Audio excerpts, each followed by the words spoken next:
Bab 904. Kau ingin menghentikanku. Setelah mandi dan berjalan melewati kamar Glenn, Gita melihat Glenn sedang menunggingkan pantat kecilnya sambil membereskan tas bagasinya. Seketika ia pun memutar matanya dan berjalan masuk sambil mengusap rambutnya. "Glenn, kenapa kau berkemas sepagi ini? Masih ada beberapa hari lagi sebelum tahun baru." Mendengar hal itu, Glenn tidak menoleh ke belakang, dan meneruskan beres-beresnya. "Bibi Gita sedang berbicara denganmu." Melihat anak itu tidak memedulikan dirinya, Gita pun menghentakkan kakinya. Glenn yang mendengarnya pun menoleh dan mengeluh kesal. "Bibi Gita, kau juga tahu bahwa tahun baru Imlek akan segera datang beberapa hari lagi, oleh karena itu aku harus mengemasi barang bawaanku terlebih dahulu, sedia payung sebelum hujan kan." Lalu, seolah masih merasa tidak cukup, Glenn menambahkan, Glenn tidak mau seperti Bibi Gita, terlalu bersantai-santai, ceroboh sekali. Gita yang mendengarnya pun meledak seketika, "Apa yang kau katakan?" Suaranya berubah sedikit jahat. Glenn meletakkan tangannya di pinggangnya, dan berkata kesal, "Saat aku tinggal bersama Momi sebelumnya, Momi sering mengatakan bahwa Bibi Gita sangat ceroboh, bahkan tidak bisa mengurus dirinya sendiri, bagaimana dia akan mengurus orang lain kelak? Tuhanku." Gita merasa benar-benar kesal, tak disangka Glenn masih bisa mengingat dengan jelas perkataan Audrey tentangnya yang dikatakannya dengan sembarangan itu. "Sudah cukup, dari pagi sampai malam kau hanya tahu bagaimana caranya menyakiti hati Bibi Gita, apakah keuntungannya menyakiti hatiku? Kalau kau menghinaku lagi, aku akan mengabaikanmu, atau bahkan tidak mengajakmu ke luar negeri, kau bisa pergi ke bandara sendiri." Glenn tidak takut, biar saja kalau dia harus pergi ke bandara sendirian. Namun dia memang masih terlalu muda, tanpa wali, jika dia pergi sendiri dengan boarding pass, dia mungkin tidak akan bisa lewat sama sekali. Ketika berpikir bahwa otak jeniusnya ini masih harus bergantung pada Bibi Gita, Glenn merasa sangat amat sedih. Tapi, demi bertemu dengan Momi, dan Daddy, juga kakek murahan Daddy itu, dia harus menahannya. Oleh karena itu, Glenn pun menjatuhkan semua barang di tangannya, berbalik dan berlari memeluk paha Gita. "Bibi Gita, maafkan aku.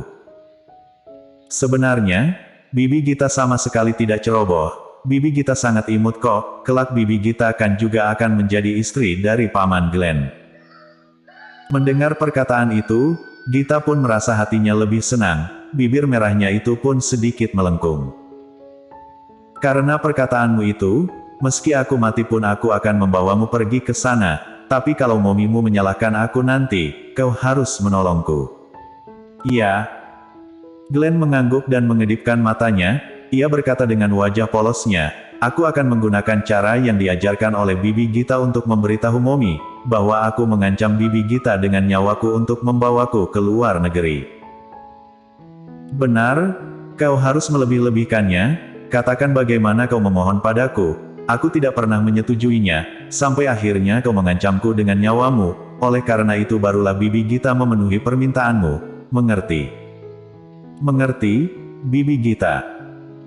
Melihat ekspresi bangga Bibi Gita, Glenn pun tak tahan untuk membongkarnya. Pernyataan seperti itu pasti akan langsung dimengerti Momi ketika dia mendengarnya. Dia pasti akan segera tahu bahwa Bibi Gita lah yang mengajarinya berkata seperti itu.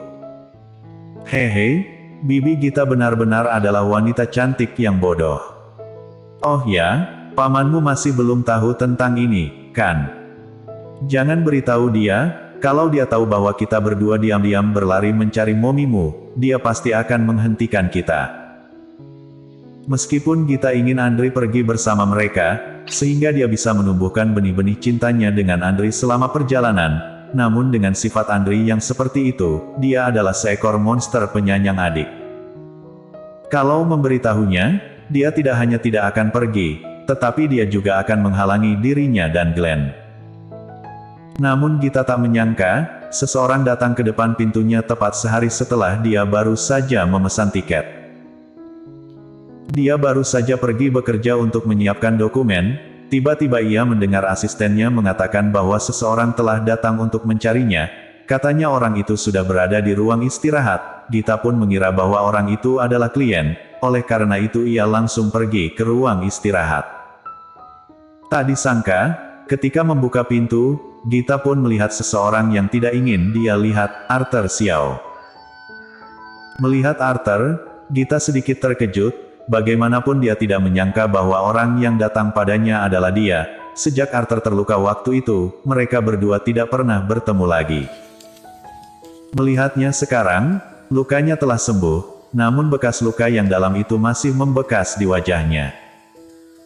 Gita tertegun selama beberapa detik, setelah itu barulah ia melangkah masuk.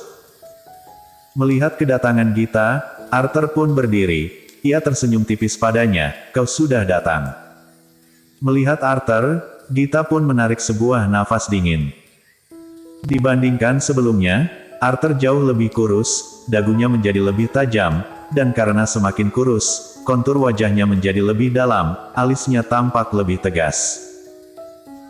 Awalnya Gita mengira bahwa Arthur akan tampak jelek jika dia memiliki bekas luka, namun dia tidak menyangka bahwa bekas luka itu tidak hanya tidak mempengaruhi ketampanannya, ia malah semakin memiliki aura yang gagah. Namun, pada akhirnya, Gita masih saja membayangkan rupa Arthur saat ia terluka waktu itu. Pemandangan itu masih muncul di depan matanya, penuh dengan darah. Gita masih merasa sakit saat memikirkannya. Dia membuka bibirnya dan tersenyum padanya, "Lukamu sudah sembuh semua kan?" Arthur tercengang sejenak, seolah tak menyangka bahwa Gita akan peduli dengan lukanya. Setelah beberapa saat, barulah ia bereaksi dan mengangguk.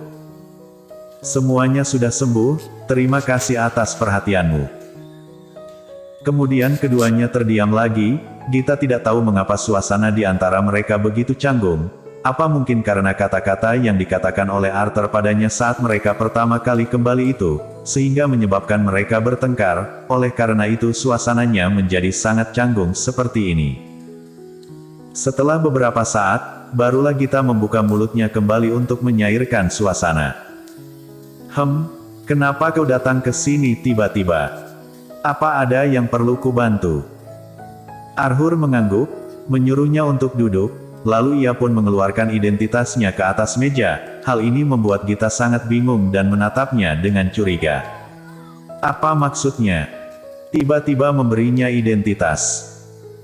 Arthur berpikir sejenak, ia mengatur kata-kata dalam pikirannya selama beberapa saat. Entah mulai dari kalimat yang mana, sepertinya ada sesuatu yang aneh. Kemudian Arthur pun merasa bahwa lebih baik dia langsung mengatakannya saja. Oleh karena itu Arthur pun berkata tanpa basa-basi, "Kau akan pergi ke luar negeri untuk mencari Nona Audrey dan Tuan Muda Ye, kan?" Mendengar hal itu, Gita tercengang sejenak. Ia bertanya secara refleks, "Kenapa kau bisa tahu?" Setelah bertanya demikian, Gita pun menyadari bahwa sepertinya ia barusan telah membocorkan sesuatu. Oleh karena itu dia mengubah kata-katanya, "Tidak kok, kau dapat dari mana kabar itu?" Reaksinya yang lucu itu telah membocorkan semuanya. Dia masih mengira bahwa dia telah menutupinya dengan baik. Ada senyuman tipis di mata Arthur, tapi wajahnya tetap tampak normal. "Tentu saja aku memiliki cara untuk mengetahui apa yang ingin aku ketahui. Kalian pergi untuk mencari Nona Audrey dan Tuan Muda Ye kali ini. Tuan Han tidak tahu, kan?" Seketika Gita pun mengepalkan tangannya dengan erat. Ia menatap mata Arthur dengan penuh rasa was-was.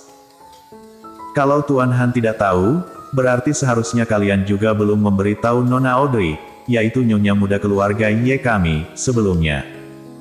Gita pun mengerutkan keningnya. "Apa maksudmu? Kau datang mencariku hari ini tiba-tiba hanya untuk masalah ini? Apa kau ingin menghentikanku? Atau kau ingin melaporkanku?" Bersambung.